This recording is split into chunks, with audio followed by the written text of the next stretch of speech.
ఆ విధంగా ఈ జీవుడు, ఈ ఆత్మ ఈ శరీరాన్ని మార్చుకుంటూ పోతుంది అనమాట.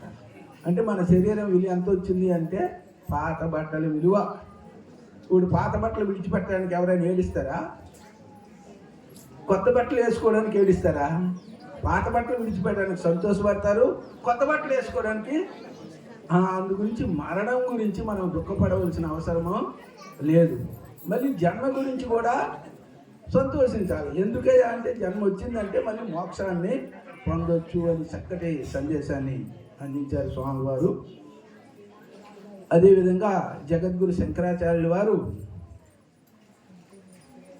వివేక చూడమని అనే ఒక గ్రంథాన్ని రచించారు.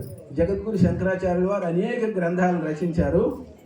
అందులో భాష్య గ్రంథాలని 24 భాష్య గ్రంథాలు ఉంటాయి. మీరందరిని చూస్తుంటే మంచి శ్రద్ధాభక్తి కలిగిన వాళ్ళుగా కనిపిస్తున్నారు. అందు గురించి మీరు ఈ విధంగా 1 రోజు 2 రోజులు కార్యక్రమం పెట్టుకుంటే ఏమి వినలేరు. కానీ మీరు సప్తాహం అంటే 7 రోజులు ఎవరైనా మహాత్ముని పిలుచుకొని ఆయన మీకు ఉదయం 1 గంట 2 గంటలు, సాయంత్రం 2 గంటలు చెప్తారు. మీకు చాతుర్మాసం అంటే తెలియదేమో. చాతుర్మాసం అని 4 మాసాలు జరుగుతుంది. వ్యాసాశ్రమం వాళ్ళు ఎక్కడైనా పుష్కరాలు అవి అయితే చాతుర్మాసం పెడతారు. 4 మాసాలు ఇదే విధంగా ఉదయం 3 గంటలు, సాయంత్రం 3 గంటలు ఉపన్యాసాలు ఉంటాయన్నమాట. అవి వింటూ ఉంటే అవి రాసుకుంటూ ఉంటారనమాట. రాసుకుంటే ఏదైనా సందేహాలు ఉంటే అడుగుతారు. అట్లానే 4 మాసాలు ఉంటుంది చాతుర్మాసం. అటువంటిది నేను సుమారు 12 చాతుర్మాసాలు చేశాను.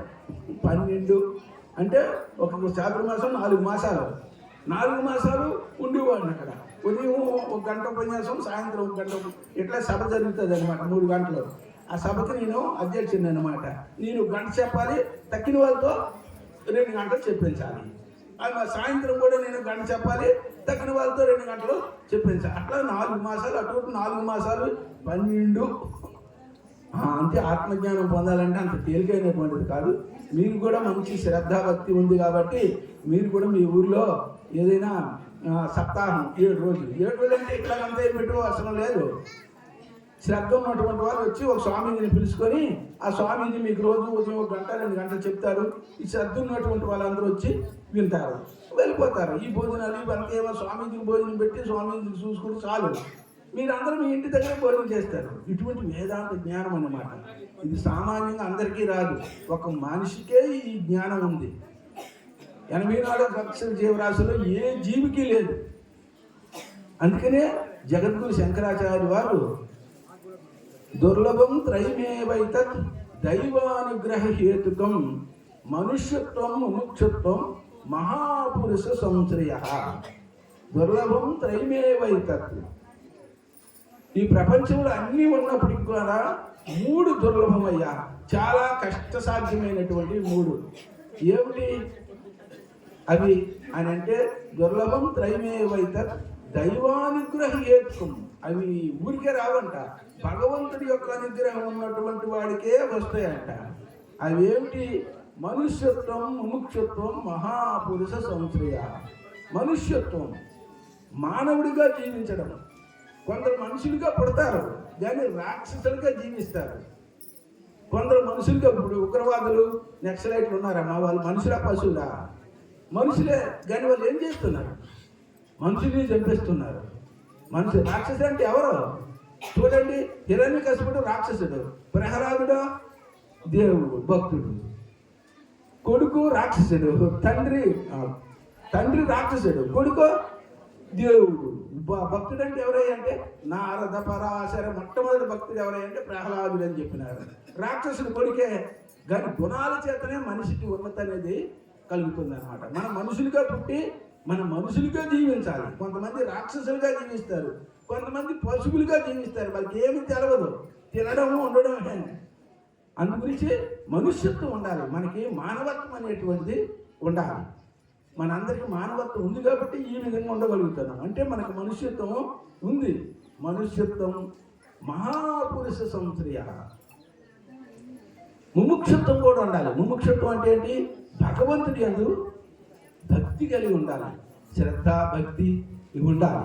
ఇవన్నీ ఎప్పుడు వస్తాయి? మనసు ప్రశాంతంగా ఉండాలి.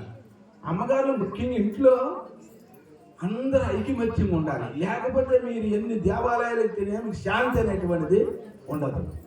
ఇంట్లోనే శాంతి ఉంటుంది, ఇంట్లోనే శాంతి ఉంటుంది. అత్త అంటే కోడకు పడదు, కోడలంటే అత్తకు పడదు. అంటే అక్కడ ఎన్ని భక్తులైనా అత్తకు దేశాలనేది దేవాలయాలని తిరిగినా అత్తకి భక్తి లేదు, కోడలకి భక్తి లేదు. ఎట్లాగంటే మా స్వామి చెప్తూ ఉండేవారు, ఈ కోడలు అత్తానంటే ఒక ఊర్లో ఒక వివాహం అయితే కొత్తగా కోడలు వచ్చిందంట. నాలాంటి స్వామి భిక్షాందేహి అని పోయినాడంట. పోతే ఆమె ఆ కోడలు మనకెందుకు, మనం కొత్తగా వచ్చినాము, స్వామి నిండు కొండలు నిండుకున్నాయని చెప్పింది. అంటే లేదని చెప్పకూడదంట. ఆయన కొండలు నిండుకున్నట్టు లేవని అర్థం. ఆయన వెళ్ళిపోయినాడు. వెళ్ళిపోతే అత్త బరగాల నుంచి వస్తుందండి, చూసిందంట. స్వామి ఇంటికి వెళ్ళావా అన్నదంట. వెళ్ళానమ్మా. ఏం పెట్టింది అని అడిగిందంట. చూడండి, ఏం పెట్టిందంటే ఏం పెట్టలేదమ్మా, మరి ఏం చెప్పిందంటే కొండలు నిండుకున్నాయని చెప్పింది అన్నాడు. ఓహో అట్లాగా స్వామి ఆ ఇల్లు మాదేని రండి అన్నదంట. ఈ స్వామిని అలాగా ఆశపడిపోయినాడు. వచ్చిందంట. స్వామి వచ్చి నిలబడినాడు. అమ్మగారు ఇంటికి పోయి లోనకు పోయి వచ్చిందంట. స్వామి మీరు వెళ్ళండి అన్నదంట. అదే మమ్మ పోయిన వాళ్ళని రమ్మని చెప్పినావు, మళ్ళీ వెళ్ళమని చెప్తున్నావంటే ఈ ఇంటికి మీ యజమాని నేను పొమ్మనడానికి అధికారం ఉంది, ఈమెకి ఎక్కడ అధికారం ఉంది? పొమ్మనడానికైనా ఉండమనడానికైనా ఇంటికి యజమాని నేను పొమ్మంటాను కాబట్టి పోసామన్నా. అట్లాగా అత్త చెప్తే అత్తకి అన్నాలు ఉంటుంది. కొన్ని రోజులు పోయిన తాళం ఎవరి చేతికి వస్తుంది, కోడల చేతికి వస్తుంది కదా. అప్పుడు అత్తయ్య కోడలు ఏం చెప్తుంది, ముసలిమండ కూర్చుంటావా వృద్ధాశ్రమానికి వెళ్తావా? అందు గురించి మనం ఏదైతే చేస్తున్నామో అదే మనకు వస్తుంది అనమాట. అందు గురించి మనం మంచిగా ఉండాలి. అట్లాగే కోడలు అత్తట్లా చేసింది, కోడలు కూడా ఎట్లా ఉంటుంది అయ్యా అంటే ఒక అబ్బాయికి వివాహం చేసినారంట. వివాహం చేయగానే కోడలు వచ్చింది కదా, ఒక 10 రోజులు ఒక నెల రోజులు చూసిన తర్వాత అత్త నీకు ఇంకేం పని ఉంది, నువ్వు ఆయన వృద్ధాశ్రమానికి పో అని చెప్పిందండి. ఇదేమిటి బాబు వివాహం చేయడం అనుకుని ఆమె అనింది, అమ్మా నీకు ఇప్పుడే వివాహం అయింది, నీ కడుపున ఒక కాయ పుట్టిన తర్వాత నేను వెళ్ళిపోతానని చెప్పింది. ఒక అబ్బాయి పుట్టాడు. అత్తగారు ఇంక నేను బయలుదేరాను. అప్పుడు మళ్ళీ ఏం చేయాలని, అమ్మా ఏమి లేదు నీ నెత్తిన 2 అక్షంతలు వేసేసి వెళ్ళిపోతానని చెప్పింది అన్నమాట. చెప్పినప్పటికీ వాడికి వివాహం అయింది. వివాహం అయిన తర్వాత ఇంక అత్త బయలుదేరన్నది.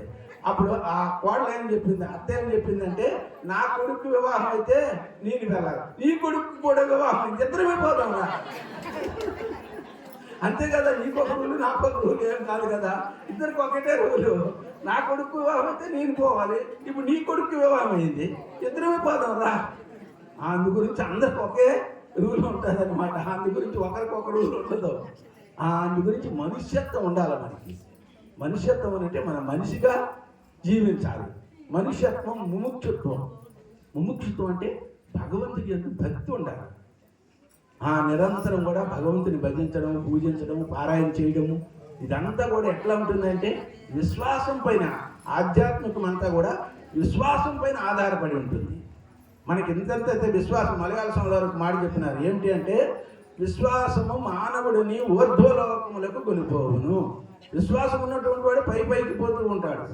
అవిశ్వాసము మానవుడిని అధోలోకములకు కొనిపోవును. విశ్వాసం లేకపోతే వాడు అధోలోకం అంటే అభివృద్ధి చెందడు. విశ్వాసం ఉన్నటువంటి వాడు అభివృద్ధి చెందుతాడు. అందుకని మనం ఏ పని చేసినా విశ్వాసంతో చేయాలి. భక్తిలో ముఖ్యంగా విశ్వాసం ఉండాలి. ఇప్పుడు దేవాలయంకి వస్తే పుణ్యం అంటాము, భగవంతుడికి పూజ చేస్తే భగవంతుడి అనుగ్రహం ఉంటుంది అంటాం. కనిపిస్తుందా? కనిపించలేదు. కానీ పెద్దలు చెప్పినారు, శాస్త్రం చెప్పింది అని మన విశ్వాసంతోనే ఈ పనులన్నీ చేస్తున్నాం. విశ్వాసమే ఆధారం అన్నమాట. ఆ విధంగా విశ్వాసం అంటే ఎట్లా ఉంటుందయ్యా? పూర్ణమైనటువంటి విశ్వాసం ఉండాలి. కొద్దిగా విశ్వాసం ఉంటే సరిపోదు. ఎట్లా విశ్వాసం ఉండాలి భక్తిలో అంటే, ఒక ఊరిలో ఒక గొల్లాయన ఉన్నాడు. ఆయన ఏం చేస్తాడు, మేకలు కాసుకుంటూ ఉంటాడు. ఒక అడవిలో ఒక రాజు వేటకు వెళ్ళాడు. వేటకు వెళ్ళి ఎండ దెబ్బకి, వేసవికాలం అనమాట, ఆయన ఒక చెట్టు కింద గుర్రాన్ని దిగి శ్వాస తిప్పి పడిపోయినాడు అనమాట. ఈ గొల్లైన ఆ మేకలు తీసుకొని ఆ చెట్టు కింద పోయినాడు. చూసి అయ్యో గుర్రం ఉన్నది, ఈయనెవడో గొప్ప రాజులా ఉన్నాడు అయినా ఈ ఎండ దెబ్బకు శుభ్రత అయిపోయిందని మేకలు పాలు పిండి ఆయన నోట్లో పోసినాడు. నోట్లో పోయి కానీ ఆయన తెలివి వచ్చింది. తెలివి వచ్చి చూశాడు, అన్నాడు అంత దాహం వేస్తుంది. మరి ఒక మేకను పట్టుకొని పాలు పిండి ఆయనకి ఇచ్చాడు. ఇతను తాగినాడు. తాగిన తర్వాత ఆ రాజుగారు పెద్దవాడికి పెద్ద బుద్ధి, చిన్నవాడికి చిన్న బుద్ధి. ఆయన రాజు కదా, ఒరే గొల్లవాడు లేకపోతే నేను చనిపోయేవాడినే, వీడే నన్ను దేవుడిలా రక్షించినాడు అనుకుని రాజుగారు ఏం చెప్పినారంటే, ఒరే నేను ఈ దేశానికి రాజుని, నీకు ఎప్పుడు ఏది అవసరం ఉన్నాయి, డబ్బు కానీ ఏది అవసరం ఉన్నా నా దగ్గరికి రారని చెప్పినాడు. చెప్తే అట్లాగనే గొల్లయన అన్నాడు. అనుకున్న తర్వాత ఒకరోజు వీడికి డబ్బు అవసరం వచ్చింది. డబ్బు అవసరం వస్తే రాజుగారి దగ్గరికి పోయినాడు. పోయిన తర్వాత రాజుగారు చూశారు. అరే నీకేం కావాలయ్యా అంటే, ఆ రాజుగారు ఏం చేస్తున్నాడు, వీళ్ళు వెళ్ళేటప్పటికి ఆయన సంధ్యావందనం చేస్తున్నాడు. సంధ్యావందనం చేస్తే అన్ని దిక్కులు నమస్కారాలు చేస్తారనమాట. ఈ గొల్లాయన కూర్చొని అయ్యా ఏమొచ్చినావు, ఏం కావాలన్నాడు రాజు. అంటే అది మాటకేం కానీ నువ్వు అన్ని నమస్కారాలు చేస్తాను ఎందుకు అని అడిగినాడు.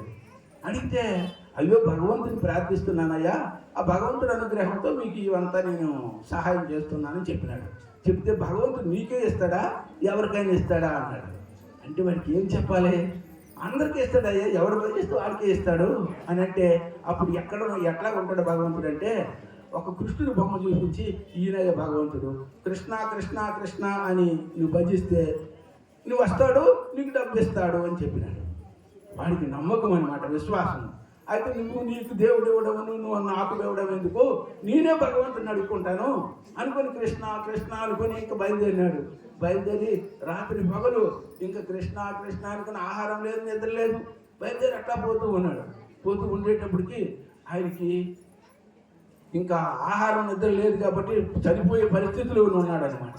భగవంతుడు చూసి అరే బాబు ఈయన సరిపోతే పాపం అంతా నాకే వస్తుంది అనుకుని భగవంతుడు ఏం చేసినాడు, 2 బిందులతో బంగారం వెండి తెచ్చి ఆయన ముందు తోవలో పెట్టేశాడు. పెట్టి గొల్లవాడు చూశాడు, భగవంతుడు తెచ్చిస్తాడన్నందుకు ఇచ్చాడు అనుకుని ఆ 2 బిందులు పట్టుకొని మళ్ళీ వాడికి సందేహం వచ్చింది.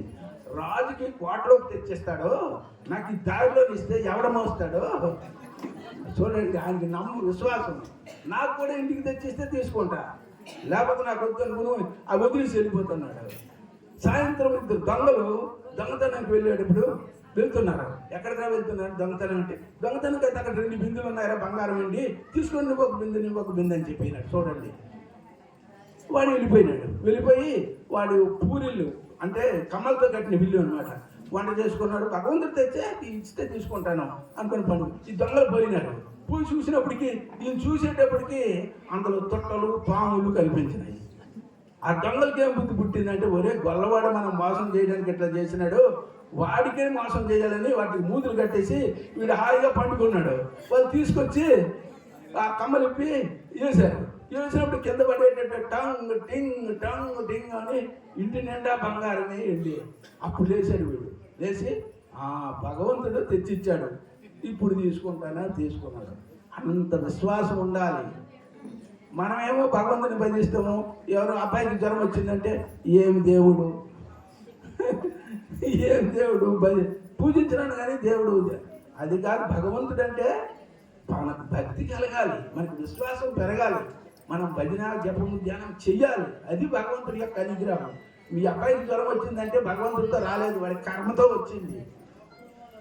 ఎవరికి ఏది వచ్చినా సరే వాళ్ళ కర్మలే వాళ్ళకి వస్తాయన్నమాట. అందు గురించి భగవంతుని అందు భక్తి ఉండాలని పూర్ణమైనటువంటి విశ్వాసం ఉండాలి.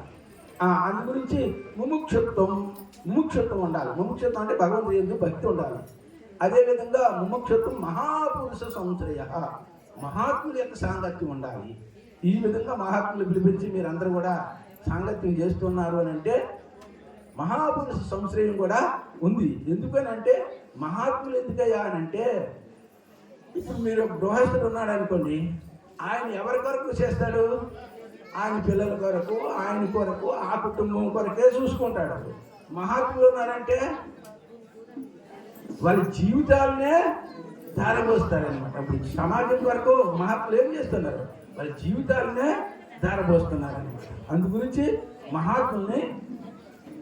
మహాత్ముల యొక్క సాంగత్యం ఉండాలి. మహాత్ముల యొక్క సాంగత్యం ఉంటే మనిషి ఎట్లాగా అవుతాడయ్యా అంటే, భాగవతంలో వస్తుందన్నమాట మహాత్ముల యొక్క ప్రభావం ఎట్లా ఉంటుంది అని. మేము కొద్ది సమయంలోనే కార్యక్రమం సమాప్తం అవుతుంది. అందరు ఎక్కడ వాళ్ళు అక్కడే కూర్చోండి.